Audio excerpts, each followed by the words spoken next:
juga awal kemunculan Lui di MPL Indonesia Season 13 yang bawa kemenangan untuk Rebellion. Tapi untuk kali ini, Ling yang sudah ditutup dan Lui memang tidak akan diberikan. Oke.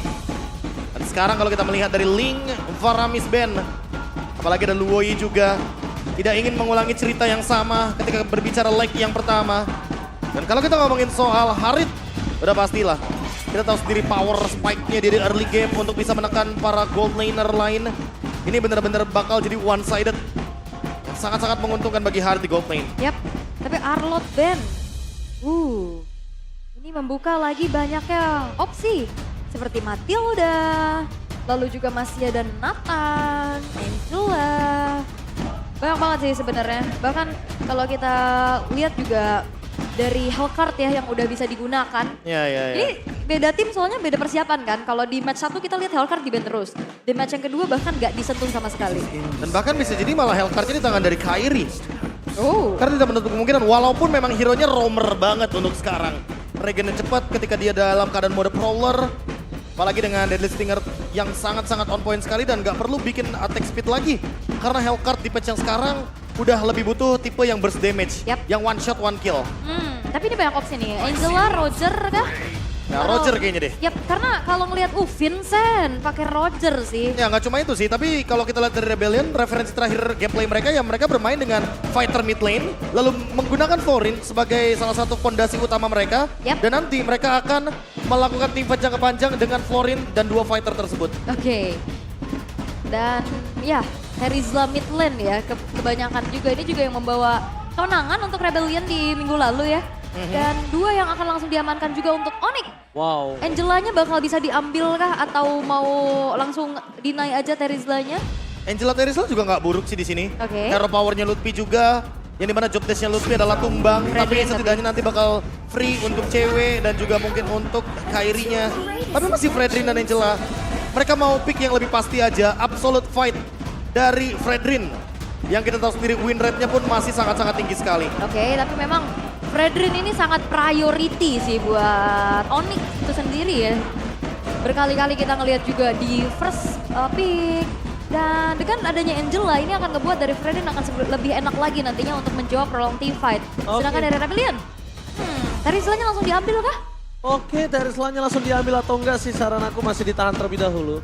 Oke. Tapi kalau misalnya mau EXP laner yang agak cukup cepat dibandingkan Terizla, aku mengharapkan ke arah Xbox. Ini bisa untuk megangin ke arah Fredrinnya. Dan just in case dia bermain di arah mid to the late game, dia punya badan yang sangat kuat. Oke, badan yang tebal membutuhkan satu sosok follow up yang cepat juga. Roger eksekutor dan Terizla mid lane lagi dan lagi memperkuat triangle dari Rebellion. Atau bisa di flex sekarang, Terizlanya bisa di XP kah? Nantinya juga. Tergantung pick di sini. Kalau pick di sini tertuju kepada export, kayaknya Terizlanya mungkin bisa digeser ke mid lane, tapi karena ada Cloud di sini, kayaknya pick yang tentunya akan sedikit bisa dibelokkan juga dari Rogernya, karena Roger di gold lane pun akan lebih ofensif ketika bertemu dengan Cloud. Alright. Tapi sejauh ini kita ngelihat untuk di itu sendiri, memang dengan Nathan, hero-hero yang punya escape tools, terlihat lebih nyaman lah. Tapi untuk dua band terakhir nih, Onyx, mereka akan mempersempit ke arah mana? Karena dengan adanya flexibility lagi, karena kalau ngelihat dari pertemuan yang lalu, dengan adanya Terizla mid lane, mereka menutup mereka membuka edit untuk ada di XP sebagai magical damage tambahan. Oke, tapi ada Moskov juga yang di ban. Mereka kayaknya bakal lebih ke target ban sih. Moskov dan Beatrix kayaknya yang akan dibuang begitu saja semenjak adanya Cloud yang sudah diamankan. Karena kita tahu sendiri dengan Blazing Duet, ketika nantinya Beatrix sudah memiliki Husklaw, semua damage dari Blazing Duet akan ketutup dengan lifesteal yang tinggi. Yes, dan bahkan kita lihat kalau ngomongin ke arah manuver, mereka belum ada hero yang bisa megangin kaki dari Cloud. Mereka sudah ngebuka ke arah EXP, mereka udah ngebuka ke arah Roam, dan bahkan bisa saja Terizla di EXP kali ini dengan dia membutuhkan mid lainnya untuk bisa nge-burst ke arah Cloud supaya tidak bisa bermanuver dengan bahaya. Yes, dan jangan lupakan ini adalah Onyx. Mereka punya cispik juga kan, Fanny, maka dari itu di ban. Tapi ada komen nih dari Bang Joe. Menurut gue Lutfi udah sangat membuktikan kenapa dia menggantikan Good. Sangat potensial ini player katanya. Ya, tapi nggak cuma itu sih. Berarti 4 pemain lainnya ditambah dengan 2 coach yang sangat-sangat luar biasa ini mampu juga untuk nge-build bagaimana Lutfi dengan proses yang bisa mereka percayakan apapun hasilnya terutama. Karena Onyx pun pernah mengalami lose streak di season kali ini. 3 kali lose streak Onyx selama MPL Indonesia season 13 yang tidak pernah mereka rasakan di season-season sebelumnya. Bahkan sampai cewek bilang dia cukup rindu dengan adanya interview dari Bude. Kembali lagi, interview adalah salah satu hal yang sangat penting karena itu membuktikan kemenangan valid kalian. Yap. Satu band terakhir, apakah menuju ke arah Assassin? Dan ternyata Yuzong yang ditutup kombinasi bersama dengan Angela akan cukup meresahkan. Tapi kalau ngelihat satu hero kemenangan juga untuk Rebellion ada di Pakito. Pakito Yep. yang tentunya bisa menjalankan lane jauh Itu ketika nantinya ada teamfight besar. Tambah Diambil. lagi dengan adanya Pakito yang didinai terlebih dahulu. Benedetta mungkin bisa jadi opsi, tapi kurang badan. Kalau misalkan Benedettanya akan ada di tangan dari Kos. Yap. XP lagi, lapu-lapu. Satu hero transisi dari Khan semenjak dia muncul ke MPL sebagai gold laner dan pindah ke XP. Lapu-lapu menjadi hero nyamannya juga. Aku malah mikir ke Esmeralda. Oke. 3 hero shield. Pakito, Cloud, Angela. Ini bener-bener kayak ngebuka chance untuk Esmeralda bisa dimainkan di game kali ini. Tapi masalahnya ini Esmeralda juga akan cukup kesiksa di remit to the late game-nya, Prof. Iya. Ini berat untuk diri mereka dan bahkan kita lihat di Edit adalah pilihan yang Lagi. sangat tepat. Buat nutup magic damage-nya. Dan gitu. dia bahkan bisa men-surprise attack ke arah Cloud. Cloud-nya bakal bisa dihilangkan sama dia. Wah, tapi lagi dan lagi bermain dengan metode 2 fighter di mid lane dan di arah XP lane. Bruno akan jadi pick untuk strong lane-nya juga di gold lane. Sedikit memberikan pressure terhadap cewek juga dengan adanya Cloud. Dan last pick dari Onyx. Tentu kalau Arlott udah di-ban, opsinya makin menipis juga. Angelanya pun tetap bisa ditaruh di mid lane. Tapi kalau seandainya di sini masih butuh satu sosok dengan magic damage yang tinggi, Gord adalah solusi sehingga Kiboy bisa membawakan Angelanya. Oke. Butuh badan tambahan juga masih possible juga buat Onyx. Frontline seperti mungkin nantinya Minotaur. Ini Valentina juga masih ada kan? Masih ada. Valentina juga masih ada. Karena dia mungkin kalau mau bermain dengan penalty zone, bermain dengan extreme. Atau Seeking Eagle, kita lihat. Ya, dan Valentina. Valentina. Ada Gord, Valentina, Novaria, banyak opsinya. Oke. Dan untuk Sun semuanya. Kalaupun dia butuh Kadita, it's okay. Karena ada 2 fighter kan di sana. Dan 2 fighters artinya 2 hero dengan minimnya dash ability. Oke. Apakah kali ini Sang Raja Langit akan membalaskan dendam untuk bisa lebih dekat ke upper bracket atau akan kembali terseruduk oleh Sang Banteng Biru dengan metode yang hampir mirip kita lihat di minggu yang lalu? Apakah sudah terbaca atau tetap akan lebih efektif nantinya digunakan? Ini dia. 1 poin untuk Onyx. Melangkah ke upper bracket. Atau untuk Rebellion. Untuk memastikan tiket menuju ke playoff dengan 7 match point. Yang tentunya mendekati Geek Farm dan EVOS. Dan tentunya pertandingan kali ini menentukan seluruh klasemen MPL Indonesia. So, MPL Arena, mana tepuk tangannya? Let's go, menuju ke lane of down. Let's go! Dan ini dia untuk pertemuan di leg yang kedua antara Sang Raja Langit dan juga Banteng Biru. 2 magic damage yang ada di mid lane yang dibawakan oleh Onyx. Harusnya early mereka cukup agresif sih. Dengan adanya Angela, jalan bareng dengan adanya Valentina juga. Namun jangan lupakan, kita tahu bagaimana Roger sebetulnya ini powerful banget di tangan Vincent. Namun dengan adanya hero hating, ini agak berat gak sih buat Roger itu sendiri? Dan aku merasa kayak di sini Matilda ya. Jadi ofensivitas tuh harus dilakukan terus sama Auditz. Sementara Kiboy menjawab dengan Angela. Jadi adu poke damage, adu heal-nya juga nggak bakal kalah untuk Onyx. Sehingga pressure di early game-nya dengan 2 fighter kayaknya nggak bisa maksimal. Kecuali dengan cara minimal dia bisa menangin match up lawan cewek. Oke, Jadi mereka menang di 2 lane. dan bahkan lihat Profesor KB. Dalam kondisi seperti ini, Vincent punya keuntungan untuk bermain di early game. Punya powernya, Iya. punya damage burst-nya. Dia punya rotasi cepat pada intinya. Jadi bantu juga dengan Auditz. Tapi lagi dan lagi Kairi masih mampu untuk mematahkan rotasi cepat itu dengan Retribution yang dia gunakan untuk Little Wonder. Tapi Lutfi kayaknya kena press sih, dipegangin juga dengan adanya Kars, tapi rame banget nih kayaknya. Masih bisa berhasil mendapatkan 1 jungle. Dan bahkan dari posisi Kairi yang terlebih dahulu akan berada di level 4. Ya, otomatis ini akan memudahkan Kairi dengan cooldown reduction juga dari emblem support untuk rotasi yang lebih cepat lagi. Apalagi buat sekarang Audi. Dia bermain dengan basic common emblem. Jadi dia nggak bakal mikirin soal mana. Dan untuk movement speed tentu Wilderness Blessing Agility. Ditambah lagi dengan Quantum Charge membuat dia makin lebih survive dengan movement speed tambahan. Oke.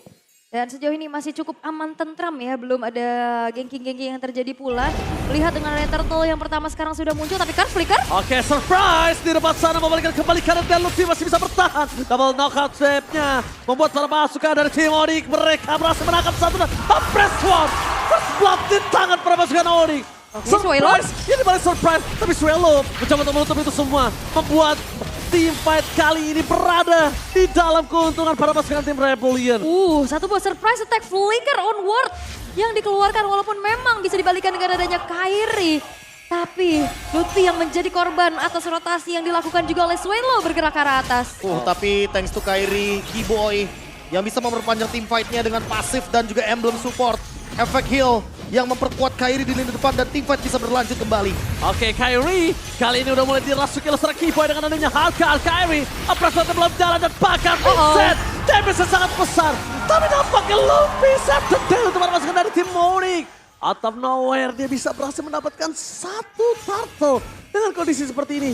Tapi itu dia Vincent, power yang tiada hentinya, damage-nya terlalu besar. Tapi Vincent hampir saja bisa tumbang dan nampaknya Sas tidak akan melepaskan pandangan dan jangkauan terhadap seorang Vincent. Orange Buff gagal untuk dicuri dan bahkan Vincentnya terpunish. Retribution langsung bisa dikeluarkan oleh Kairi karena Sans menyadari bahwa Vincent langsung gerak ke arah orange buff-nya. Jatuhnya agak rugi sih, pressure barusan dan kali ini. Dua orang tertangkap nih. Nampaknya mereka memaksa mendapatkan kata Blazing Rod cewek. Berhenti dengan adanya sosok Swallow penalty sound yang sangat baik. Tapi korban jiwa sepertinya akan ada di tangan dari Swallow yang tidak memiliki lagi flicker. Walaupun keras, walaupun berat, tapi dia tetap harus menjadi korban karena itu dia hukuman atas invasi jungle dari seorang Kairi. Kayaknya harus pelan-pelan gak sih dari Rebellion? Kayaknya mereka terlalu intens atau overheating. Setelah tadi kita melihat bagaimana team fight di Turtle yang diuntungkan dari Rebellion. Tapi ternyata ketika mereka overextend, mereka malah masuk ke dalam perangkap landak. Oke. Tapi tak sejauh ini masih cukup aman atas prediction ya. Waduh, beda sendiri saya. Rebellion, Owl, EXP Land Cars. Player yang kayaknya benar-benar mencuri perhatian kita lebih di season 13 kali ini. Apalagi dengan banyaknya full hero yang bisa dibawakan. Yap. Tapi kayaknya pressure akan terjadi di arah bawah sih. Cewek yang harus mulai ditekan juga karena kita tahu bagaimana cewek tadi pada saat udah join fight. Itu impactnya sangat luar biasa. Oke, tapi lihat. Dengan adanya gold yang tidak terlalu jauh, Rebellion masih bisa kuat untuk tim fight di arah turtle berikutnya. Dan yang mungkin harus diperhatikan oleh Rebellion saat ini adalah Sans. Dari tadi manuvernya, gimana caranya dia nge-town, itu juga cukup mengerikan loh. Press Sword terlalu terburu-buru untuk Kairi atau memang dia hitungannya tahu dia tidak akan mengeluarkan Press Sword dalam waktu dekat. Oke, cooldown dari Apprentice Wrath. Ketika punya emblem support ditambah lagi dengan adanya purple buff, cuma sekitar 18 detik Ranger Mas. Dan tadi 8 detik sebelum adanya Lord. 10 detik interval ini harus dimaksimalkan sama Vincent. Atau nanti akan ada pencurian lagi untuk Tapi Turtle. langsung dimanfaatkan oleh seorang Cars. Di fight pun terjadi di depan sana. Berhasil mendapatkan satu point kill tapi Sans membalaskan dengan damage magical menuju ke Swallow dan Press Sword yang for nothing. Berhasil mendapatkan Swallow tapi mereka harus kehilangan seorang Kairi. Pertukaran yang tidak cukup adil karena di sana Vincent masih terlalu kuat. Bahkan Sans harus menjadi korban keganasan dari seorang Vincent. Untung aja Keyboy masih ada hard card. Masih ada love waves. Kalau nggak ada love wave ini mungkin case-nya sedikit berbeda. Tapi kayaknya dari Keyboy dan juga Sans mau coba untuk membuka informasi. Dan tadi fightnya dipisahin, Karsnya fokus menuju ke arah Keyboy. Dengan Pramorat yang udah dibuka juga. Apalagi kalau kita ngomongin soal pattern form yang sangat-sangat optimal. Roger kali ini kayak seolah menyusul ketertinggalan walaupun turtle pertama diamankan oleh Lutfi. Dan dia juga gak kalah-kalah banget untuk ngomongin matchup gold lane. Oke, lihat Sas dengan sangat sigap melakukan sedikit coping. Itu benar-benar dia fast respon banget. Dia langsung copy, dia langsung melakukan cover terhadap dirinya sendiri. Wah, the play. Ya saling terbang lah ini. Oke, sama-sama pusing juga sepertinya. Tapi pergerakan sudah menuju ke arah bawah. Outer turret emang udah mulai kecicil juga. Dan Kairi akan memimpin jalannya peperangan di lini paling depan. Sedangkan pokingan dari Sans emang tiada henti dilakukan dengan item yang kita tahu Enchanted Talisman menjadi pilihan untuk Sans. Ya tapi masalah utamanya adalah karena cewek masih farming dengan bebas. Dan satu lane yang belum kalah adalah gold lane. Melihat tren ini, seharusnya teman-teman dari Rebellion udah mulai respon ke area dari gold lane agar mereka bisa memenangkan hampir semua lini. Apalagi adanya Flask of the Oasis akan memperpanjang tim fight juga dari Rebellion. Auditizi akan menjadi jawaban untuk tim jangka panjangnya. Tapi memang ini Rebellion membuat sosok dari Roger Vincent ini terlalu sadis. Dan bahkan Onyx harus respect banget gimana caranya Vincent itu nggak ngangkat tangannya untuk mencakar pasukan Onyx. Sampai crowd control bisa ngantiin dia baru dia bisa berhenti kali ini. Tapi ini sengit banget ya, kayak pertukaran killnya terjadi, tarik-tarikan goldnya juga kerasa dan Vincent ternyata satu buah Thunderbelt menjadi item pilihannya. Udah pasti dia bakal main true damage. Karena item pertamanya War Axe dan next pasti bakal menuju ke Endless Battle. Oke, tapi nampaknya dengan ada turret di arah bottom lane, para pasukan dari tim Onyx tidak akan melepaskan begitu saja. Meskipun begitu, lihat pertukarannya. Ini harus ada turtle yang didapatkan Onyx, karena kalau enggak mereka rugi banyak sekali, Wolf. Benar ya. Tapi untuk satu turret yang berhasil untuk dihancurkan dan menuju ke arah turtle yang akan segera muncul pula di ini masih aman sejahtera sih. Ini bakal menjadi asuransi nantinya juga bersama dengan cewek yang memang masih belum tersentuh sama sekali. Tapi ceweknya udah mulai ikutan fight. Oke, lihat di sana bakal coba untuk men-trigger di mana Swallow memiliki penalty zone. Tapi nampaknya Sans sudah tidak lagi Seeking Eagle kopian. Kyrie berada di garis depan, ada banget retribution from Kyrie. Berhasil mendapatkan turtle, Swallow terperangkap dengan flicker power defensive. Cewek masih mempertahankan dirinya.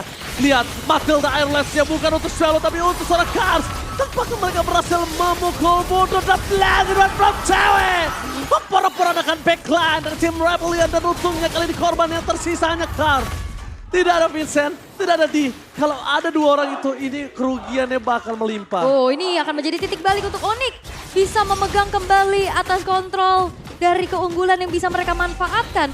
Dari Turtle, 2 poin kill pula. Usaha Kyrie ternyata untuk mencuri. Tapi lihat Di ditabrak. Oh, Lutfi. Ini dia, rookie monster yang ada di MPL. Ini benar-benar hasil didikan dari Onyx yang berada dari MDL dan bahkan sekarang berada di MPL. Balik lagi kita mau ingatkan di MPL Indonesia gak ada yang gak mungkin. Iya, from zero to hero apalagi sekarang udah punya dominance ice. Jadi udah pasti di bakal kedinai efek live ban, 50% pemotongan dari lifesteal sehingga Hasclaw-nya nggak bakal optimal. Tapi tim jangka panjang ini udah bakal kedinai banget apalagi dengan efek dari live ban yang mungkin bisa didapatkan dari Onyx. Sehingga tim jangka panjang akan mereka ladenin terus-terusan. Oh, Pramawan, di sana Kyrie akan mundur ke arah belakang. Masih coba untuk bertahan dan mereka mengamankan dari sisi South. Dan apakah di sana saat membalikan kembali kanan ada press sword-nya? Belum ada. Harga Blessed from Cewek berhasil meratakan para pasukan dari tim Rebellion. Cewek bermain di dalam base dari tim Rebellion. Fokus karena Vincent, apakah Vincent double kill? Vincent tercuri. Vincent terperangkap di dalam purple buff-nya. Bahkan manuver dari Cewek tidak bisa dihentikan, itu dia. Ketika draft tadi aku bilang, gak ada yang bisa pegang Cewek sampai saat itu. yap. Dan juga ini adalah kelemahan Roger untuk bisa berhadapan dengan adanya hero Kating. Seperti Faramis dan ini Angela yang ngebuat one way ticket dari Roger itu sendiri. Jadi gak maksimal, dia coba untuk ngejar dan lihat. Ada pergerakan dari Kyrie yang dia tahu kalkulasi, dia gak akan bisa lagi ada di depan, dia mundur dan dibiarkan Cewek beserta harga di dalam tubuhnya mengeksekusi pemain-pemain dari Rebellion. Ya apalagi ada Matilda yang dimana ini adalah hero team fight. Otomatis team fight berlima akan dijalankan sama Rebellion. Split push adalah solusi dari Lutfi. Makanya di sini Pakitonya sangat-sangat bebas sekali untuk bermain di lane jauh. Gak cuma Lutfi, Keyboy pun bisa melakukan clear di area bottom lane. Oke, masih cukup aman untuk sejauh ini tapi tiba-tiba dengan adanya beberapa fight juga. Onyx mengungguli di angka 3.500 takeover terhadap Lord yang sekarang udah mulai dipegang-pegang juga oleh Kyrie. Dan ini dia poin plusnya dari tank jungle. Yap, itu dia. Dia bisa tarik ulur, menunggu momentum minimal Sirtung Eagle yang keluar dari Audi TZ. Baru mereka teamfight. Ternyata Kate berhasil langsung Cewek. Flicker dengan penalti sosial bahkan membuat dia tumbang. Tepakan retribution dari Kyrie mengamankan Lord dengan sangat instan. Para pasukan dari tim Rebellion tidak boleh pulang. Berhasil mendapatkan 2 poin kill dan Vincent. One last man standing di sana dan dia harus pulang. Dia harus lepaskan semua. Kalau dia berada di sana dia pasti tumbang. Dan Profesor KB yang harus kita lihat Kating dari Cewek membuat Swallow berhasil masuk dengan flicker dan akhirnya dia nggak punya jalan pulang. Tapi dari game fact nih, Lutfi menjadi player Pakuito dengan win rate tertinggi di MPL ID season 13 dengan 5 kali pick dan win rate 100% tutor Pakuito kah? Pakito 100% win rate. Yang kali ini terlepaskan begitu saja dan bahkan sangat-sangat bebas dengan draft dari Rebellion yang solid fight berlima. Akan ada celah yang bakal diambil oleh Lutfi. Flanking momentum juga bisa tercipta tapi kali ini Sun. Mereka berhasil menangkap Sans, flicker for defensive, menarik di sebelah sana, tapi cewek, lihat mulai bermain dari front to back, gak bermain ke dalam. Dan para pasukan dari tim Onyx, mereka menyusuri semua. Padahal pasukan Rebellion tahu di arah bottom lane ada Lord yang siap untuk menghantam base turret mereka. Mereka termakan dengan adanya satu perangkap, dan bahkan di sini base terbuka dengan sangat bebas. Dua lane akan coba dimakan. Buying time dengan Lord seperti ini Lord pertama loh. Buying time terlalu lama seperti itu rugi banget. Yap, dan ini terpancing ya pemain-pemain dari Rebellion untuk bisa memberikan inisiasi dan itu dimanfaatkan dengan baik oleh Onyx. Dan hilang dengan ada best turret Tira mid lane. Walaupun 4 detik lagi dia akan muncul kembali ke lane of dawn, tapi itu sedikit terlambat untuk mempertahankan best turret mereka. Tira best turret mereka sudah ompong melompong, nggak ada yang bisa menyelamatkan. Dan bahkan di sini pertanyaannya, pasukan Onyx masih mau komit kah? Wah kayaknya, Kairi maju. Oh my god, Pain kembali terjadi cut. Di depan sana Kairi dan press war. Berhasil mendapatkan Swallow. Memasang tim kembali dan Lutfi kembali menjadi pilihan utama. Langsung Blazing Duet yang dihindari dengan Bonify Gaming. Dari cewek belum terpencet sedikit pun. Meskipun begitu, mereka harus kehilangan sosok dari Audit TZ. Yap. Lutfi ditukar dengan adanya Swallow dan juga Audit TZ. Tapi intensitas ini kerasa banget tinggi loh. Tapi aku tercuri perhatiannya seketika ketika Suns Like and Pop. selalu mengambil ultimate-ultimate yang memang ketika berada dalam keadaan yang urgent, dia bakal ambil hal tersebut. Like and Pop Urgensi tersebut yang bakal jadi jawaban. Like and Punch defensif. HP-nya langsung keisi banyak banget karena kita tahu sendiri. Dari Valentina yang udah unggul seperti ini, apalagi dia punya Blood Wings. Dia akan punya movement speed tambahan, ditambah lagi dengan Divine Glaive. Itu tadi yang sempat aku bicarakan. Kalau misalnya dengan sepersekian detik, dia bisa ngambil sesuatu yang dia butuhkan saat itu. Ya makanya dia tiba-tiba jadi human form, tiba-tiba dia jadi wolf form hanya untuk escape ke belakang loh. Ketenangannya sih yang sebenarnya dipertanyakan. Oke, karena kalau misalnya kita ngomongin high mekanik, ini MPL Indonesia, mekanik semua sama. Tapi ketenangan dalam melakukan eksekusinya itu yang penting. Suns hilang. Yang kali ini benar-benar dengan gila Suns play-nya. Bahkan mencuri banyak sekali kopian Ultimate IMU. Oke, terperangkap Audit TZ. Walking damage sedikit saja, mereka langsung hilang begitu saja tanpa ada basa-basi. Bahkan Swallow, kita lihat flickernya harus dikeluarkan. Kepetau begitu saja dan bahkan para pasukan dari tim Onyx. Mereka akan mendapatkan 10.000 gold difference, ini gak baik untuk Rebellion. Iya, ini ke distract juga sih dengan adanya Lutfi yang ngejalanin lane atas. Mau gak mau, ternyata D yang harus dipaksa untuk bisa menahan lagi wave minion yang udah mulai dikawal juga. Tapi Lord sudah mulai langsung keluar di arah tengah. Dan masalah utamanya adalah karena Swallow udah keluar flicker, otomatis untuk menangkap cewek atau membatalkan Blazing Duet akan sangat-sangat sulit sekali. Kalau dia udah ngambil Primal Vault yang dimiliki dari sosok dari Kars, ini bahaya. Kenapa? Dia bakal mode ofensif dari Sans. Di depan sana, bakal coba dibuka. Damage terbiasa jika dikeluarkan. Swallow berhasil dihintarkan dengan penalti shot, tapi Lutfi memancing tembakan dari seorang D tidak ada artinya. Bahkan lihat Kairi. Painting yang terjadi membuat para pasukan dari tim Rebellion gak bisa keluar dari base-nya. Dan masih bisa defense dari Rebellion. Mereka mencoba untuk tarik ulur dan masih belum bisa ditembus oleh posisi offense yang dimiliki oleh Onyx walaupun tidak menyisakan base turret satupun. Yes, karena mereka belum dapetin satu buah point kill. Kalau mereka udah dapetin satu buah point kill, ini pasti akan ada team fight yang tiada hentinya. Dan kali ini mereka akan siapkan cewek kembali untuk sebagai betting di depan sana. Cebokan yang berarti Lutfi udah standby untuk dengan double knockout strike-nya. Tapi Kairi menangkap Swallow, mundur ke arah belakang, walking damage terjadi. Cewek! Ternyata tumbalnya selalu ada di cewek nih, Ul. Dia coba mancing-mancing ya, research untuk dari Karsnya juga keluar. Tapi memang di menit yang ke-15, Onyx dengan 11.000 keunggulan masih belum bisa untuk menembus lini pertahanan dari Rebellion. Karena susah banget untuk bisa mencuri point kill dengan adanya Audit TZ dengan Matilda. Winning conditionnya akan berubah seperti dari Onyx. Mereka harus memaksa tim fight-nya di luar area dari base. Atau cewek bermain dengan split push. Betapa sweet revenge-nya Onyx ketika mereka menang dari split push karena mereka kalah dari Rebellion, kena split push juga. Oke, Kairi, bet kali ini berhasil memancing Rebellion keluar begitu saja dan Swallow.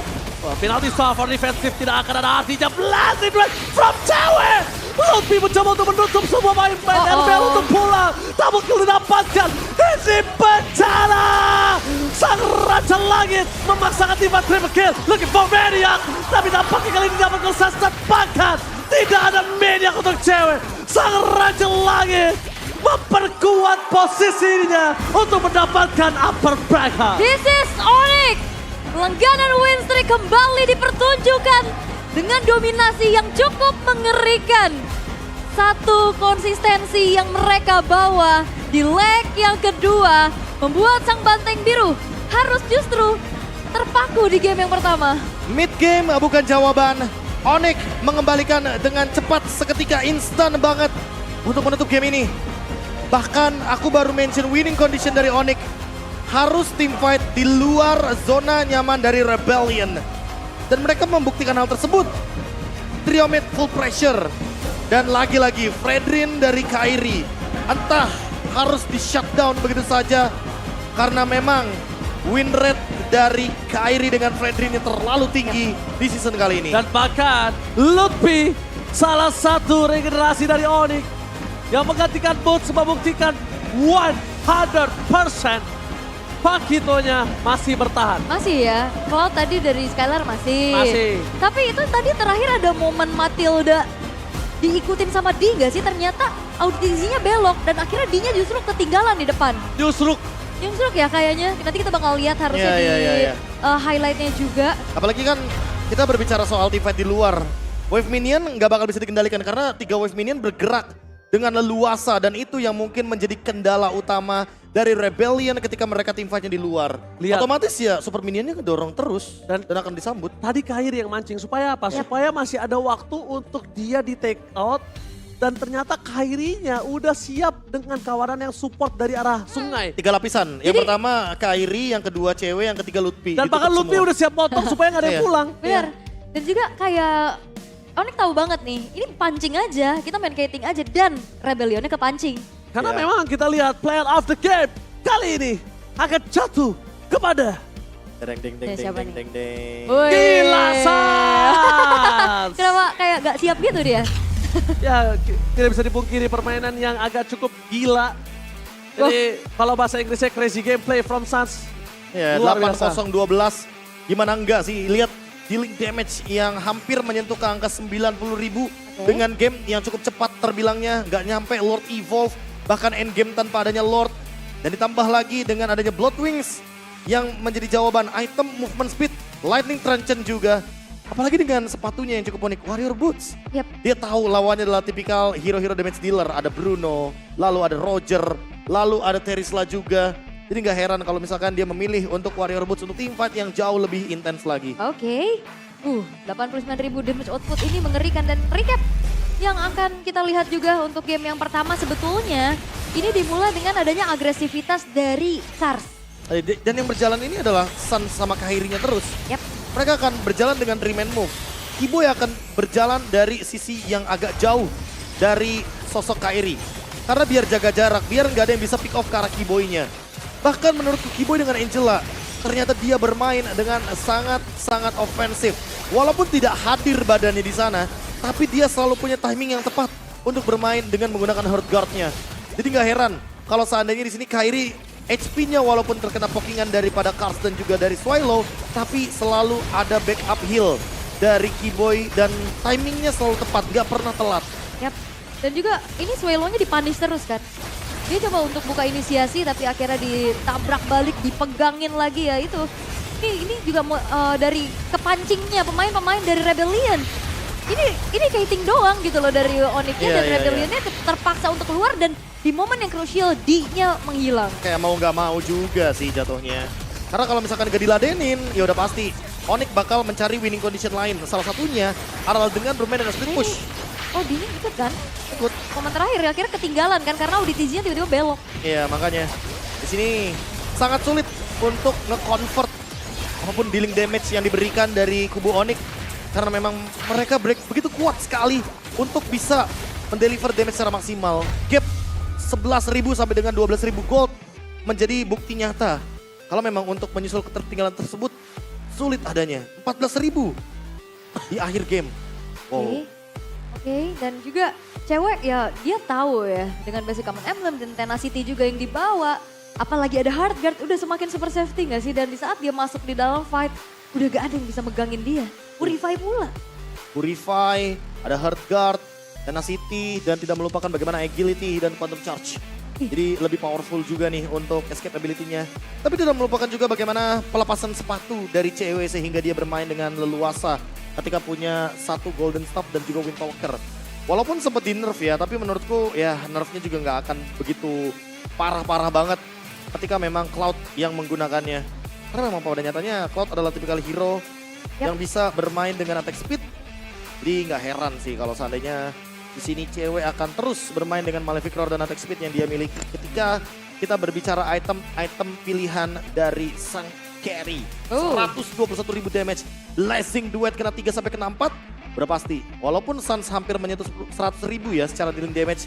Tapi cewek yang menjadi salah satu pemain utamanya. Ya, hari ini keluar Blazing Duet dari Skylar dan juga cewek. yang ternyata benar-benar meng-carry timnya masing-masing. Benar. Tidak bisa dipungkiri, cewek dengan pocket damage yang benar-benar sebentar aja. Itu darah dari seluruh pasukan Rebellion Suelo lebih tepatnya. Kayak tergerus. Itu turunnya udah kayak loading. Waduh, Langsung loading. bocor ya. Oke, tapi walaupun sebenarnya kalau ngelihat dari segi item juga di udah full item ya. Udah, Cuma udah, masalahnya tapi- dari tadi dia nggak selalu punya space untuk bisa memberikan damage-nya. Dan tadi